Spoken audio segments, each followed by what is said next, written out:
ಆತ್ಮೀಯ ಬಂಧುಗಳೇ, ಶ್ರೀರಾಮಚರಿತ ಮಾನಸ ಉತ್ತರಕಾಂಡ. ಇದರಿಂದ ಇವತ್ತು ಚೌಪಾಯಿಗಳು ಮತ್ತು ದೋಹೆಗಳನ್ನು ತಿಳ್ಕೊಳ್ಳೋಣ.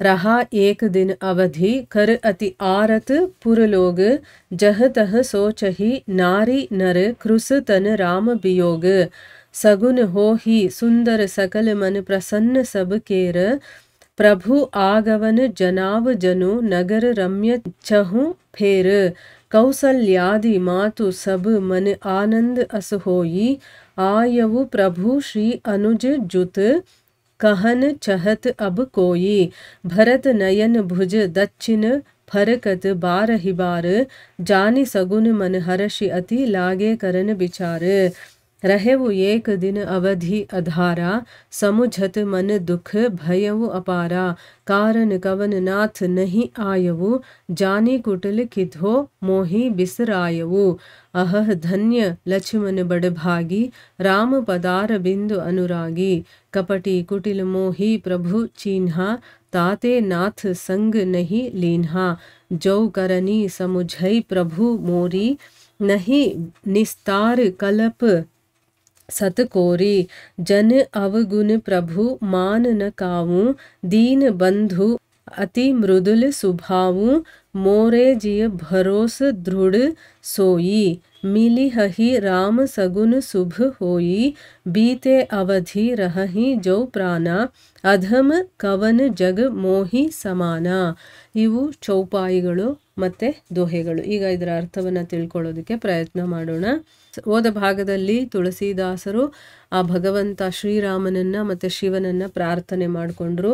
ಈಗ ಮುಂದುವರೆದು ಏನಾಗುತ್ತೆ ಅಂತಂದರೆ, ಶ್ರೀರಾಮಚಂದ್ರ ಅಯೋಧ್ಯೆಗೆ ವಾಪಸ್ ಬರೋದಕ್ಕೆ ಒಂದು ದಿನ ಮಾತ್ರ ಉಳಿದಿದೆ. ಅಂದರೆ 14 ವರ್ಷ ಮುಗಿದಿದೆ. ಇನ್ನು ಒಂದು ದಿವಸದಲ್ಲಿ ರಾಮ ಬರ್ತಾನೆ ಅನ್ನುವಂತಹ ಒಂದು ವಿಚಾರ ಆ ನಗರದ ಪ್ರಜೆಗಳಿಗೆ ಎಲ್ಲರಿಗೂ, ಅಂದರೆ ಅವರು ಅಷ್ಟೊಂದು ತವಕದಿಂದ ಕಾಯ್ತಾ ಇದ್ರು. ಎಲ್ಲರಿಗೂ ಯಾವತ್ತು ಬರೋದು ಅವನು ಅನ್ನೋದು ಗೊತ್ತಿತ್ತು. ಅದಕ್ಕೆ ಇನ್ನೊಂದು ದಿವಸ ಉಳಿದಿದೆ ಅನ್ನೋದು ಗೊತ್ತಾಗಿ ನಗರದ ಪ್ರಜೆಗಳೆಲ್ಲರೂ ಕೂಡ ಆ ಪ್ರಭುವಿನ ದರ್ಶನಕ್ಕೋಸ್ಕರ ಆತುರಾತುರವಾಗಿ ಎದುರು ನೋಡ್ತಾ ಇದ್ದಾರೆ. ಶ್ರೀರಾಮನ ವಿಯೋಗದಿಂದ ಸ್ತ್ರೀ ಪುರುಷರೆಲ್ಲರೂ ಕೂಡ ಕೃಶಘಾತ್ರರಾಗಿ, ಅಂದರೆ ಸಣ್ಣ ಆಗ್ಬಿಟ್ಟಿದ್ದಾರೆ ಎಲ್ಲರೂ ಕೂಡ. ಶ್ರೀರಾಮ ಇನ್ನೂ ಯಾಕೆ ಹಿಂದಿರುಗಿ ಬರಲಿಲ್ಲ ಅಂತಂದ್ಬಿಟ್ಟು ಅಲ್ಲಲ್ಲಿ ತಮ್ಮಲ್ಲೇ ಅವರು ಚರ್ಚೆ ಮಾಡ್ಕೊಳ್ತಾ ಇದ್ದಾರೆ. ಇಷ್ಟೊತ್ತಿಗೆ ಬರಬೇಕಿತ್ತಲ್ವಾ, ಆಗೋಗಿದೆ ಅಲ್ವಾ, ಅವನು ಹೋಗಿ 14 ವರ್ಷ ಯಾಕೆ ಬಂದಿಲ್ಲ ಅಂತ ಅವರವರೇ ಅಲ್ಲಲ್ಲಿ ನಿಂತ್ಕೊಂಡು ಅದರ ಬಗ್ಗೆ ಮಾತಾಡ್ತಾ ಇದ್ದಾರೆ. ಅಷ್ಟರಲ್ಲಿ ಏನಾಯಿತು, ಶುಭ ಶಕುನಗಳೆಲ್ಲ ಆಗೋದಕ್ಕೆ ಶುರುವಾಯಿತು. ಆಗೆಲ್ಲರ ಮನಸ್ಸಿಗೂ ಕೂಡ ತುಂಬ ಸಂತೋಷ ಆಗುತ್ತೆ. ಪ್ರಭುವಿನ ಆಗಮನವನ್ನು ಸೂಚಿಸ್ತಾ ಇದೆಯೇನೋ ಅನ್ನೋ ರೀತಿ ಅವರಿಗೆ ಎಲ್ಲ ಕಡೆನೂ ಆ ನಗರದಲ್ಲಿ ರಮಣೀಯತೆ, ಎಲ್ಲ ಕಡೆ ಏನೋ ಒಂಥರ ಚೆನ್ನಾಗಿದೆ, ಎಲ್ಲ ಸಂತೋಷ ಆಗೋ ಆ ರೀತಿಯ ಒಂದು ವಾತಾವರಣ ಅಲ್ಲೆಲ್ಲ ಕೂಡ ವಿರಾಜಿಸೋದಕ್ಕೆ ಶುರುವಾಯಿತು.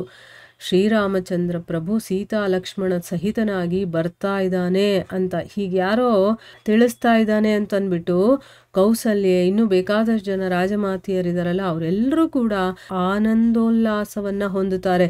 ಅಂದರೆ ಈ ವಾತಾವರಣನೇ ಹೇಳ್ತಾ ಇದೆ, ರಾಮ ಸೀತಾ ಲಕ್ಷ್ಮಣ ಸಹಿತನಾಗಿ ಬರ್ತಾ ಇದ್ದಾನೆ ಅಂತ ಯಾರೋ ಹೇಳ್ತಾ ಇರೋ ಥರ ಆ ಒಂದು ವಾತಾವರಣ ಇದೆ.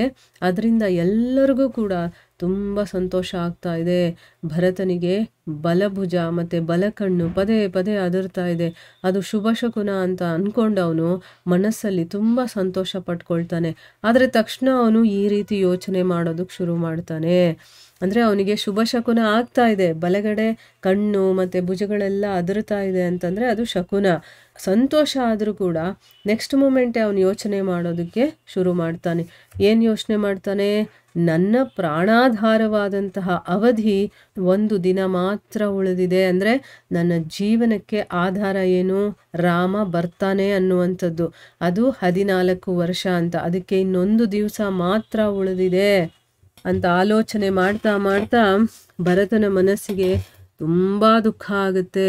ಅಯ್ಯೋ ಸ್ವಾಮಿ ಇನ್ನೂ ಬರಲಿಲ್ವಲ್ಲ, ಕಾರಣ ಏನಿರಬಹುದು, ನಾನು ಕುಟಿಲ ಅಂತ ತಿಳ್ಕೊಂಡು, ಅಂದರೆ ಕೆಟ್ಟವನು ಅಂತ ತಿಳ್ಕೊಂಡು ಎಲ್ಲಾದರೂ ಮರೆತುಬಿಟ್ಟು ನನ್ನನ್ನು ಅಂತಂದ್ಬಿಟ್ಟು ಅವನೇ ಮನಸ್ಸಲ್ಲಿ ಏನೇನೋ ಯೋಚನೆ ಮಾಡ್ತಾ ಇದ್ದಾನೆ.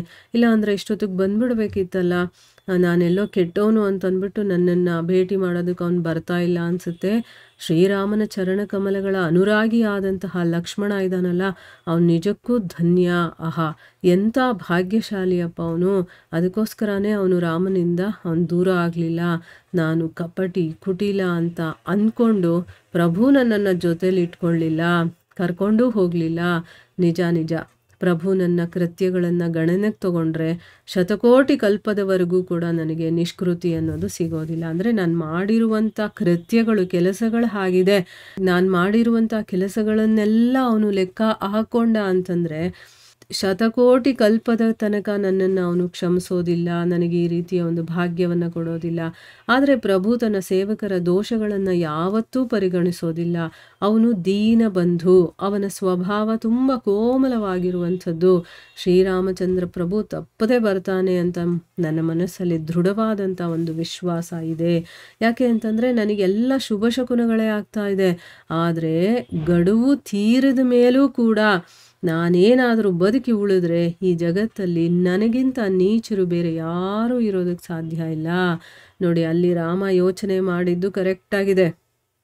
ಭರತನ ಮನಸ್ಥಿತಿ ಏನು ಅಂತ ಅವನು ತಿಳ್ಕೊಂಡಿದ್ದ. ವಿಭೀಷಣ ಕರೆದಾಗ ಅವನೇನು ಹೇಳ್ತಾನೆ, ಇಲ್ಲ ನನ್ನ ಭರತ, ನಾನು ಹೋಗೋದು 1 ನಿಮಿಷ ಸೆಕೆಂಡು ಲೇಟ್ ಆದರೂ ಕೂಡ ಅವನು ಜೀವಂತವಾಗಿರೋದಿಲ್ಲ, ಅದಕ್ಕೋಸ್ಕರ ನಾನು ಹೋಗಲೇಬೇಕು ತಕ್ಷಣ ಅಂತ ಹೇಳ್ತಾನಲ್ಲ.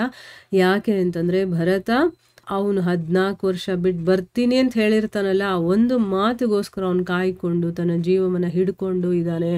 ಅವನೇನಾದರೂ ಬರೋದು ಒಂದು ಸ್ವಲ್ಪ ಲೇಟ್ ಆದರೂ ಕೂಡ ಇಲ್ಲಿ ಹೇಳಿದ ನೋಡಿ, ಗಡುವು ತೀರಿದ ಮೇಲೂ ನಾನೇನಾದರೂ ಬದುಕಿದ್ರೆ ನನ್ನಷ್ಟು ನೀಚ ಬೇರೆ ಅಲ್ಲ. ಅಂದರೆ ನಾನು ಬದುಕಿರೋದಿಲ್ಲ ಅಂತ ಅವನ ಅರ್ಥ. ಹಾಗೂ ಏನಾದರೂ ಬದುಕಿದ್ರೆ ನನ್ನಷ್ಟು ನೀಚ ಬೇರೆಯವರು ಇರೋದಿಲ್ಲ ಅಂತ ಕೂಡ ಅವನು ಅಂದ್ಕೊಳ್ತಾ ಇದ್ದಾನೆ. ಅಂದರೆ ಇಲ್ಲಿ ಆ ಗಡುವು ಹತ್ರ ಬಂತು, ಇನ್ನೊಂದು ದಿವಸ ಉಳಿದಿದೆ ಅಂದಾಗ ಸಂತೋಷನೂ ಆಗ್ತಾ ಇದೆ. ಜೊತೆಗೆ ಮನಸ್ಸಿನಲ್ಲಿ ಅವನಿಗೆ ಯೋಚನೆಗಳು ಜಾಸ್ತಿ ಆಗ್ತಾ ಇದೆ. ಯಾವಾಗ ಬರ್ತಾನೋ ಏನಾಗುತ್ತೋ ಅಂತೆಲ್ಲ ಅವನು ಯೋಚನೆ ಮಾಡ್ತಾ ಇದ್ದಾನೆ. ಮುಂದುವರೆದು ಏನಾಗುತ್ತೆ ಅಂತಂದ್ಬಿಟ್ಟು ನಾವು ಮುಂದಿನ ಭಾಗದಲ್ಲಿ ತಿಳ್ಕೊಳ್ಳೋಣ. ಹರೇ ಕೃಷ್ಣ.